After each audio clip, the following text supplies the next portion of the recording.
따라 합시다. 동방박사의 경배. 오늘 말씀 제목입니다. 오늘 본문의 주된 등장인물은 동방박사들인데, 이 동방박사들 어떻게 보면 성경과 참 안 어울릴 것 같은 인물들인데, 박사, 마고이라는 단어를 쓰는데요, 두 가지 의미와 시각으로 보통 보더라고요. 하나는 별 보고 주술, 점성 연구하는 점성술사들 아니냐, 이교도들의 어떤 제사장들 아니겠느냐, 그런 좀 부정적인 인식과 함께 또 한 측은 그 당시에 최고의 천문학자고 과학자고 지성들이었다, 뭐 그렇게 양쪽으로 조금 말하기도 하더라고요. 동방은 어디였을까? 순교자 저스틴은 동방 박사가 황금 유황 모략 가져왔는데, 그게 이제 아라비아의 주된 특산품이었으니까 아라비아에서 왔을 것이다. 오리겐이나 크리스스톰은 페르시아에서 왔을 것이다 라고 추정을 합니다. 이 동방, 동쪽이란 말을 우리가 성경에서 조금 통시적으로 살펴보면요, 성경에서 이 동쪽은 별로 좋은 의미는 아닙니다. 왜냐하면 주로 하나님을 멀리하고 하나님을 떠난 죄인들이 거주하던 곳이 동쪽이거든요. 에덴 동산에서 가인이 동생을 죽이고 도망가서 살았던 곳이 에덴의 동편입니다.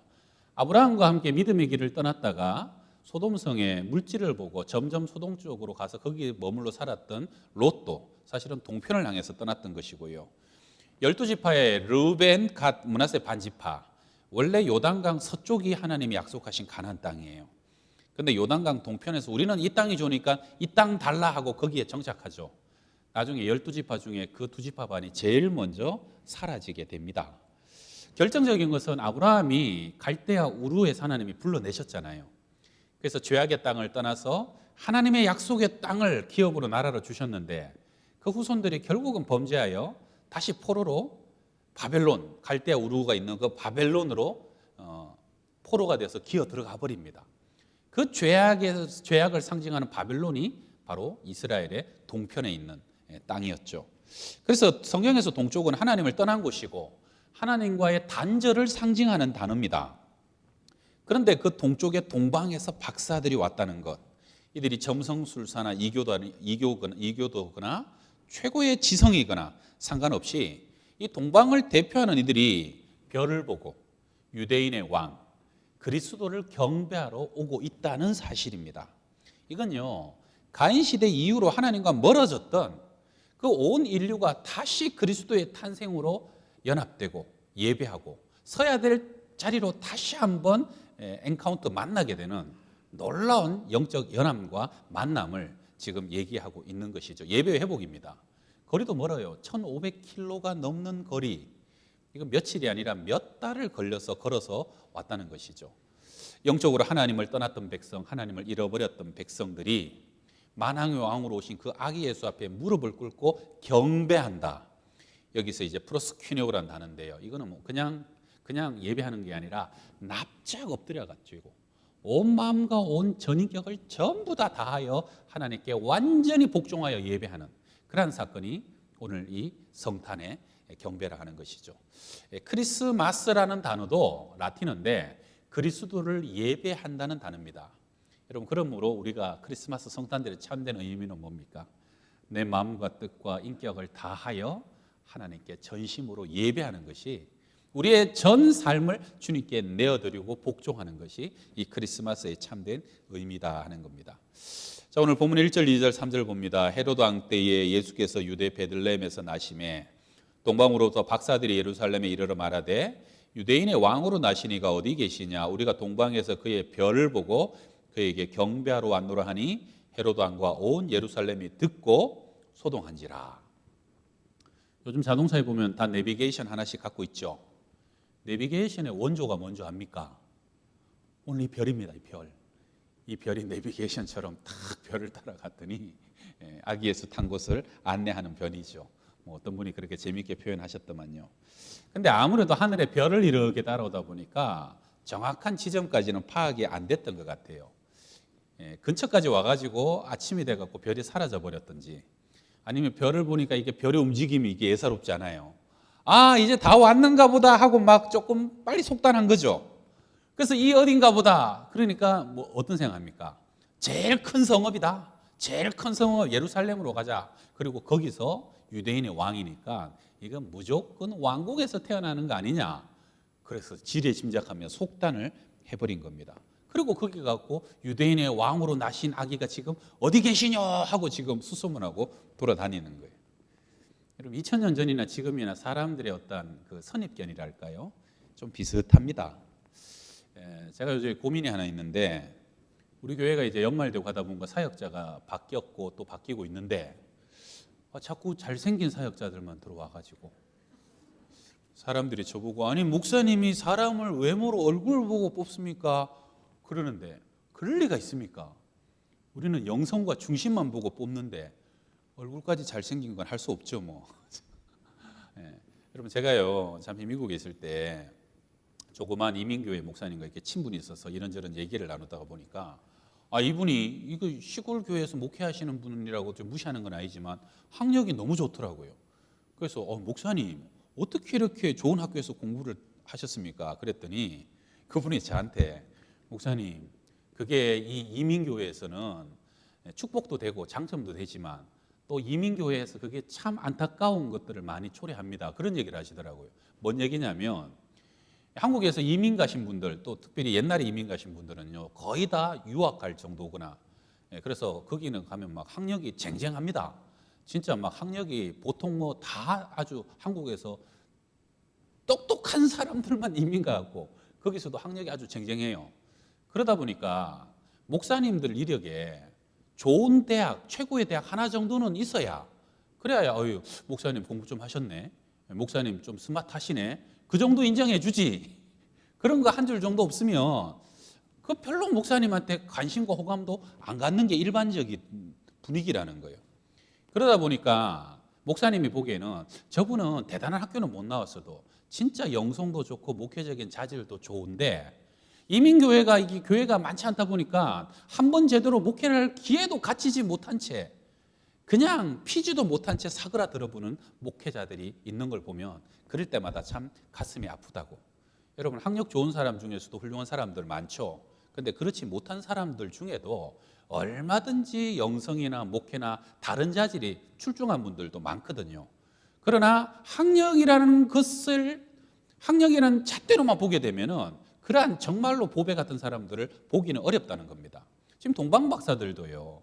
왕궁에 태어나지 않겠냐, 제일 큰 성에 태어나지 않겠냐, 그 선입견으로 그 도시를 찾아가는 바람에 어떻게 됩니까? 정말로 피어나지도 못했던 2살 이하의 아이들이 한꺼번에 학살을 당하고 죽임을 당하는 생각지 않은 그런 결과가 일어나게 되는 것이죠. 저는요, 우리 교회와 이 사회가 특별히 여러분, 저와 여러분들도 자녀들을 기르지만 우리 자녀들이 한번 제대로 피워보지도 못한 채 그 아이 속에 진짜 은사가 있고 재능이 있는데 피워보지도 못한 채 시들어져 버리는 그러한 신사가 되면 안 되잖아요. 그러한 사회가 되면 안 되잖아요. 공부도 사실은 재능이거든요. 재능 있는 아이들이 공부를 잘하는 것이지 나머지 아이들이 다 공부를 잘할 수는 없거든요. 그러려면 우리부터가 먼저 교회도 사람의 외모나 조건이나 사람의 그러한 환경을 통해서 사람을 판단하지 말고 정말로 이 땅의 가장 낮은 곳에 베들레헴의 마구간에 예수님이 오신 것처럼 우리도 사람의 중심을 바라보고 사람을 대하고 섬길 수 있는 그러한 저와 여러분이 되실 수 있기를 바랍니다. 옆 사람 한번 바라보시면서 이렇게 인사합시다. 당신은 외모보다 중심이 더 아름다우신 분입니다.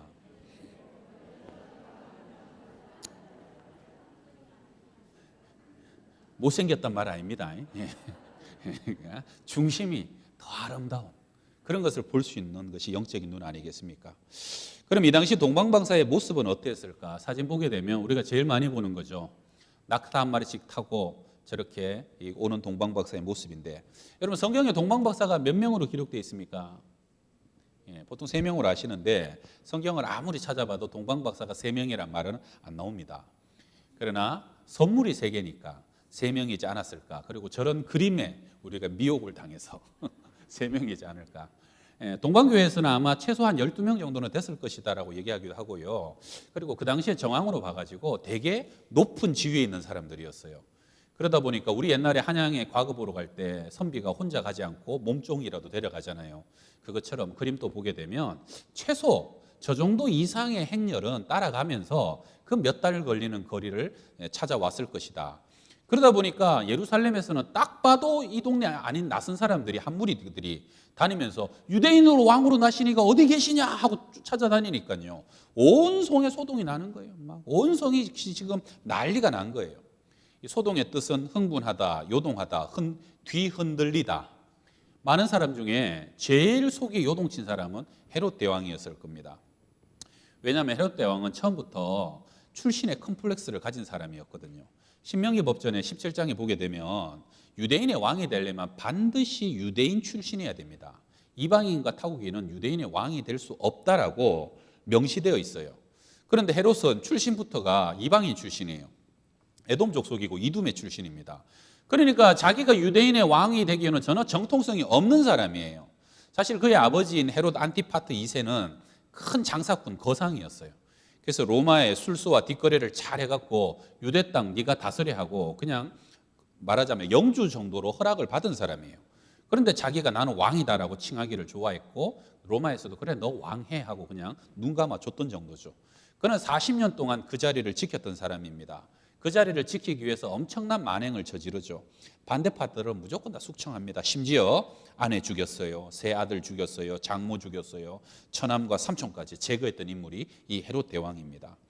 그러면서 또 힘 있는 사람들의 환심을 사려고 로마 원로원에게는 매번 엄청난 선물을 보내고 힘 있는 유대인들에게 환심을 사려고 유대인들이 뭘 제일 좋아하나 보니까 성전을 제일 중요시한단 말이에요. 그래서 예수님 시대까지 46년이 넘게 지금 성전을 아직도 증축하고 있는. 그러니까 이 헤롯 대왕은 자신의 왕권을 지키기 위해서는 물불을 가리지 않았던 사람입니다.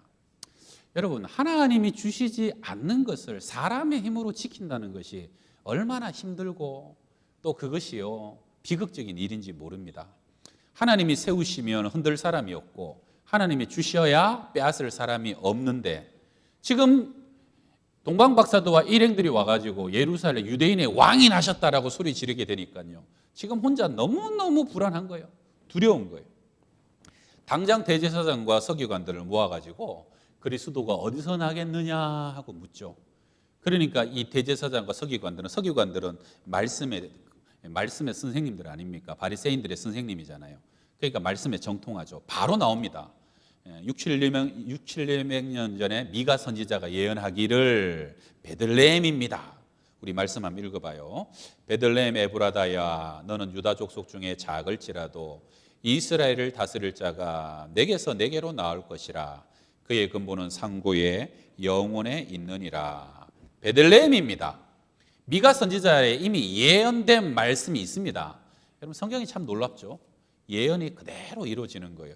그러니까 헤롯이 박사들에게 뭐라 합니까? 가서 아기에 대해서 자세히 알아보고 찾거든 내게도 알려주소. 나도 가서 경배하겠다라고 얘기하죠. 그런데 오늘 여기서 우리가 주목하고 싶은 교훈이 하나 있는데요. 여러분 이 일련의 소동을 통해서 대제사장도 서기관도 지금 예수님이 사실은 그전부터 어디서 태어날 것을 알고 있었고 그리고 동방박사를 통해서 이제 베들레헴에서 태어나셨다 하는 것도 알았습니다. 그런데요 그 소식을 전해 듣고 그 예루살렘과 베들레헴은 불과 한 10km밖에 거리가 안 돼요. 동방박사들이 떠나죠. 동방박사들을 쫓아서 베들레헴까지 간 사람이 있었습니까? 없었습니까? 성경에는 없습니다. 이 참 정말 놀라운 일이지 않습니까? 여러분 이 정말 놀라운 일입니다. 진짜 오랫동안 자신들도 메시아를 기다린 사람인데 가서 경배했다거나 동방박사들을 따라 나섰다는 기록이 없다는 겁니다. 여러분 오늘날도 성탄절이 되게 되면 매년 성탄절이 되게 되면요 온 도시가 술렁이고 소동합니다. 분주해져요. 많은 네온사인은 더 화려해집니다. 평소에 주고받지 않던 카드도 주고받고 선물도 준비하죠. 백화점도 바빠지고 여행업소들도 바빠지고 심지어 술집들도 바빠집니다.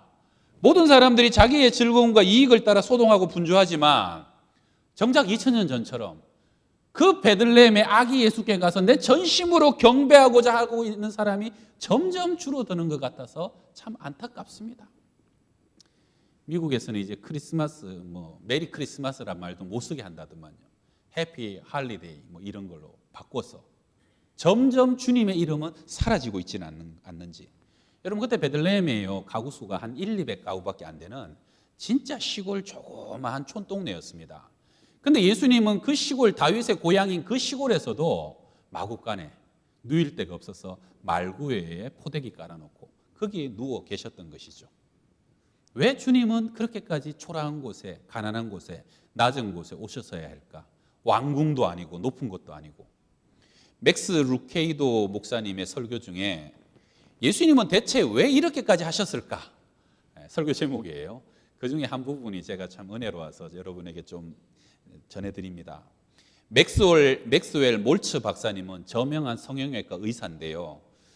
도와달라면서 한 여성이 그 의사 선생님을 찾아옵니다. 여성의 남편이 화상으로 얼굴이 심하게 손상되었습니다. 부모님의 집에 불이 났는데 그 집에 부모님을 구하려고 뛰어들었다가 부모님은 구하지 못하고 돌아가시고 자기의 얼굴도 화상으로 아주 심하게 일그러지게 됩니다. 그럼 부모님은 이런 상실감, 그리고 부모님을 구하지 못했다는 자책감, 그리고 일그러진 자기의 얼굴에 대한 수치심 때문에 하나님이 나에게 벌을 주셨다고 생각하고 문을 꼭꼭 걸어 잠그고 아무도 들어오지 않도록 혼자 칩거하게 됩니다. 아내도 전혀 만나주지 않고 집안에만 틀어박혀 있습니다. 아내는 오랫동안 생각을 하고 방법을 강구했다가 드디어 이 저명한 성형외과 의사 선생님 맥스웰 몰츠 박사님을 찾아가서 도움을 구합니다. 선생님, 저도 남편이 당한 일을 겪게 해 주실 수 있나요? 무슨 말입니까? 제 얼굴을 망가뜨려 주세요. 제 얼굴도 남편처럼 화상 입은 얼굴로 성형수술을 해 주시면 그러면 남편이 제 얼굴을 보고 저를 자신의 아내로 다시 받아들여 주지 않을까요? 의사는 아내의 부탁을 정중히 거절하고 대신 남편을 찾아갑니다. 그리고 그 집 문을 두드리면서 밖에서 소리칩니다. 당신의 아내가 저를 찾아왔습니다. 자신의 얼굴을 훼손해서 당신처럼 보이게 해달라고 하더군요. 그래야 당신이 아내인 자신을 다시 받아줄 수 있을 거라고요. 얼마 후에 그 집의 문이 열립니다. 그리고 남편은 치료를 받기 시작했고 새로운 삶을 살기 시작합니다. 내가 남편처럼 되면 그가 다시 돌아오지 않을까? 내가 남편처럼 망가지면 그가 나를 다시 받아주지 않을까? 여러분, 이 아내의 마음이 얼마나 귀합니까? 내 얼굴을 망가뜨렸으라도 남편이 회복될 수 없다면 내가 남편처럼 망가진 얼굴이 되고 외모가 되더라도 그래도 내가 남편과 다시 이전의 아름다운 부부의 관계로 돌아가고 싶다는 그 아내의 그 놀라운 사랑이 남편의 마음의 문을 열게 했고요. 이제 내 인생이 무슨 필요가 있어? 망하고 죽어야 될 내 인생, 스스로 자책하던 남편이 그 아내의 사랑 속에서 내가 그토록 소중하고 필요한 존재구나 하는 것을 깨닫게 되면서 이들의 삶은 극적인 변화를 겪게 됩니다. 이 이야기는 한 아내의 남편을 향한 이야기지만 또한 하나님이 우리를 향한 이야기이기도 합니다. 하나님께서 죄로 인해서 죽어가던 우리 인생들, 허물과 죄로 소망이 없었던 우리 인생을요, 이 인생을 구원하시기 위해서 하나님이 친히 사람이 되셔서 이 땅에 내려오셨고, 그리고 그 누구보다도 낮은 곳, 비천한 곳, 가난한 곳에, 초라한 곳에 오셨기 때문에 우리는 그분 때문에 소망을 얻게 되었고 우리는 회복을 얻게 되었고 구원을 받게 되었다는 겁니다. 필립 얀시의 글처럼 만물을 만드신 하나님께서는 작아지시고 작아지시고 또 작아지셔서 마침내는 하나의 난세포가 되기까지 작아지셨고 불안에 떨고 있는 10대 소녀 마리아의 태를 통해 이 세상에 들어오셨다는 겁니다. 도대체 왜 이렇게까지 하셨을까? 여러분, 성탄은요, 하늘이 땅이 된 사건이고 영원히 시간으로 들어온 사건입니다. 무한히 유한으로 낮아진 것이며 하나님이 사람이 되셔서 친히 우리 인생과 함께 우리의 죄짐을 걸머지셨던 것이 이 성탄인 겁니다. 우리 한번 따라해 볼까요? 성탄은 가장 낮은 곳으로 내려가는 날입니다. 물은요, 낮은 곳으로 흐르잖아요. 흐르고 흘러서 바다까지 가게 되면 그 제일 낮은 곳이 가장 깊은 곳이고 가장 강력한 에너지와 힘을 가진 곳입니다. 가장 낮은 곳이야말로 하나님의 가장 큰 은혜가 임하는 곳이고요, 하나님의 깊은 사랑이 머무는 곳, 그것이 오늘 이 성탄의 의미일 것입니다. 헤롯은 말합니다. 찾거든 내게 구하여 나도 가서 그에게 경배하게 하라. 여러분, 헤롯의 이 말 속에는 전혀 진정성이 없습니다. 진심도 없어요. 그냥 말뿐입니다.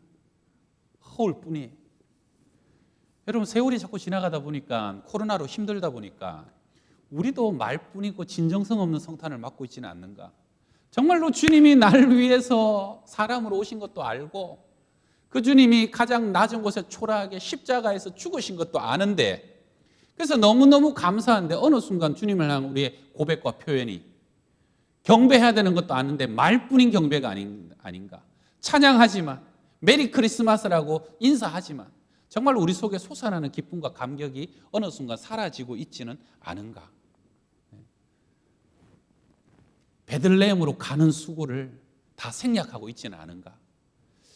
우리 이번에도 선물을 좀 많이 보내주셨어요. 선물 보게 되면 지금 많이 쌓여, 저것보다 더 많이 쌓여서 오늘 많이 갖고 오셨더라고. 보니까 또 박스채로 가져오신 분들, 그리고 어떤 사람은 저 세트로 저렇게 이쁘게 담아서 가져오신 분들. 여러분, 성탄은요, 낮은 곳으로, 가난한 곳으로 1년에 한 번쯤은 내려가야 되는 날인 것 같아요. 그래서 코로나 때문에 몸은 못 가지만 우리의 마음과 정성으로 또 함께 우리가 이렇게라도 주님의 낮아지심을 우리가 기억하고 살아가고 있는 것 같습니다. 우리 10절 한번 읽어봅니다. 10절입니다. 그들이 별을 보고 매우 크게 기뻐하더라. 전통적으로 대림절 4주간은요, 첫 번째 주는 소망을 기리는 날이고, 두 번째 주는 평화의 왕으로 오신 주님을 기리는 날이고, 지난 주간은 사랑으로 오신 주님, 그리고 이번 주간은 기쁨입니다. 조이입니다. 그래서 조이, 기쁨의 촛불을 켰습니다. 이번 주간은 여러분 기뻐하시기를 축복합니다. 즐거워하시기를 바랍니다. 어릴 적에 저 시골에서 자라다 보니까 시골에는 이쁜 게 없어요. 막 논이고 밭이고 산인데, 그런데 저기 우리 고향교회 보게 되면 종탑에 항상 오색 반짝이 전구를 달아요. 그럼 그것이 반짝반짝 한 달 정도 하거든요. 그럼 뭐 그 반짝이 전구가 켜지는 날은 막 가슴이 설레고 뭔가 두근두근하고 기다려지고, 뭐냐, 성탄의 어떤 기대감이 확 몰려드는 거죠. 그러면 이제 선생님들이 얘들아 모여, 그러면 가서 막 선곡도 준비하고 찬양도 준비하고 캐롤도 준비하고, 그래갖고 성탄 이브가 되면 교회로 다 모여듭니다. 어른이고 아이고. 그러면 막 시골 교회 무슨 찬바닥에 마룻바닥에 앉아갖고 그냥 그래가지고 거기서 그 조그만 단에서 아이들이 선곡도 하고 성탄 발표를 하죠. 그러면 그날 막 영화도 없고 뭐 그때는 연극도 없는 시절이라, 저도 어릴 적에 저도 별로 영화 없는 동네에서 자랐거든요. 그러니까 막 그게 1년에 제일 큰 볼거리고 재미인 거죠. 뭐 배우처럼 자리나 합니까? 그래도 한 달 동안 준비한 거 그걸 하나님께 올려드리는 그 기쁨이, 그러면 이제 그날 밤에는 집에 안 가는 거죠. 청년들도 안 가고 중고등학생들도 안 가요. 그리고 밤에 그냥 기타 치고 찬양하고, 어떤 날은 떡국을 끓여 먹고 어떤 날은 라면을 끓여 먹고, 그냥 뭐 하는지 온 밤을 그냥 흥겹게 즐겁게 지새다가 새벽 3시쯤 되면 목사님이 다 모여라고 그러죠. 그러면 간단하게 예배 드리고 새벽 예배 드리고, 그리고 조를 나눠갖고 동네별로 부락별로 새벽송을 보내지 않습니까? 그래가지고 그냥 가가지고 새벽송 가면 그것이 깜깜하니까 랜턴 막 구라시 같은 거 비치면 가로등도 없는 동네니까. 그리고 남의 집 앞에 가고 성도들 집 앞에 가게 되면 어떻게 해요? 거기서 다 같이 시작하면 기쁘다 구주 오셨네 백성 맞아라 하면서 막 노래하고, 한 2곡씩 3곡씩 했죠. 막 그리고 고요한 밤 저들밖에 하면서, 그러면 이제 안에서 이제 주무시던, 또 그때 이제 안 자던 집사님들이 과자 봉지 이만큼 와서 보따리에 넣어주면 그거 갖고 와서 교회 와서 또 펼쳐서 또 까먹고 막 기뻐하고. 안 해보셨어요? 해보셨죠? 집에서 뭐 어떤 사람은 차도 끓여주고, 들어와서 먹고 가라고 이래갖고 막 간식도 싸주고, 그러면 그 기쁨이 얼마나 큰 기쁨이었던지. 그때는 왜 그랬을까요? 주님 오신 날이 그만큼 특별한 날이었기 때문에. 잠들 수 없는 밤이에요. 이 밤은 자면 안 되는 거예요. 이 밤은 특별하게 밤을 지새면서 함께 기뻐해야 되는 날이라는 것이 모두의 마음속에 있었잖아요. 여러분, 요즘 아내의 생일 잊어버리고 넘어가는 남편 어떻게 됩니까? 살아남지 못합니다. 그렇죠? 여러분, 사랑하는 아이들의 생일을 기뻐하지 않고 준비해 주지 않는 엄마는 없습니다.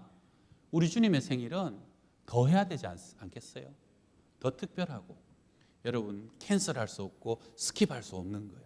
생략하고 지나갈 수 없는 거예요.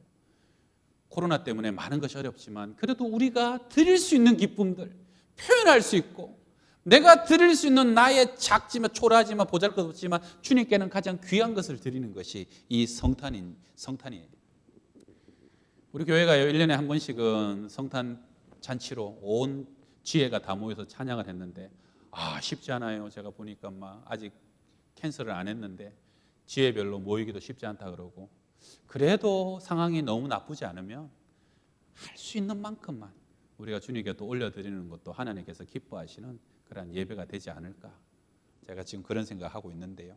자, 우리 11절 같이 한번 읽어봅시다. 집에 들어가 아기와 그의 어머니 마리아가 함께 있는 것을 보고 엎드려 아기께 경배하고 보배압을 열어 황금과 유향과 모략을 예물로 드리니라. 아멘. 우리 교회 이 유치원에 있을 때 성탄절이 되면 목사님 한 분이 꼭 내려가셔가지고 아이들과 함께 예배를 드려요. 예배 끝나고 나면 이제 그때 산타 할아버지가 선물하고 산타 복장 해갖고 메리 크리스마스 하면서 아이들에게 선물을 주는 날이 있어요. 그런데 그때 이제 목사님 한 분이 가가지고 아이들한테 이제 설교를 하면서 이렇게 질문했답니다. 얘들아, 니들 크리스마스 되면 누가 선물 줘? 산타 할아버지요. 그래? 그런데 니들은 생일 되면 선물 주는 거야, 받는 거야? 선물 받는 거죠. 크리스마스는 누구 생일이야? 예수님이요. 그러면 예수님이 선물 받아야 돼, 선물 줘야 돼? 받아야 돼요. 근데 니들 왜 다 선물 달라고 기다리고 있는 거야?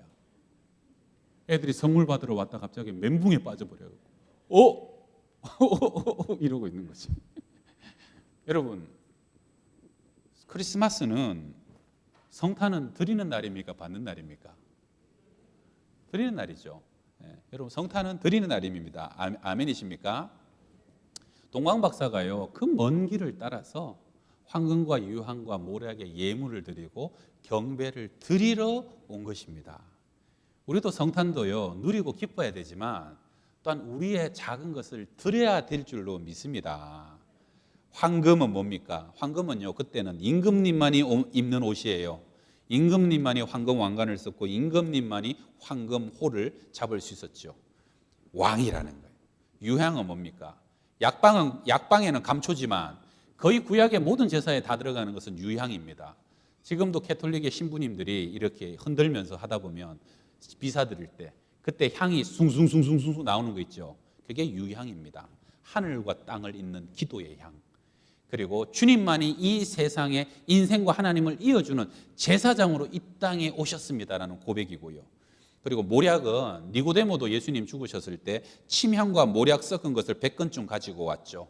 날 위해 죽으신 주님의 죽으심을 기억하고 그 죽으심을 통해서 영원히 죽지 않는 우리의 부활을 기억하는 것이죠. 그래서 그 예물을 아기 예수께 드리면서 엎드려 경배한다는 것은요, 내 인생, 내 삶, 내 소유, 내 생명, 나의 모든 것이 주님이 나의 주인이시고 주님이 나의 왕이십니다는 고백이에요.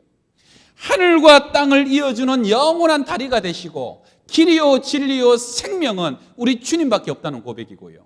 그 주님의 죽으심으로 피 흘리심으로 내 죄가 용서함 받았고 나는 죽어도 죽지 않는 영원한 부활의 생명을 소유한 삶을 살아가고 있는 그 감사를 담은 모략을 주님께 드리는 것, 그것이 우리 이 성탄에 우리의 경배가 돼야 되고 예배가 돼야 되고, 여러분 한 주간 그렇게 기뻐하며 감사하며 하나님께 내 삶을 드릴 수 있는 한 주간이 될 수 있기를 주의 이름으로 축원합니다.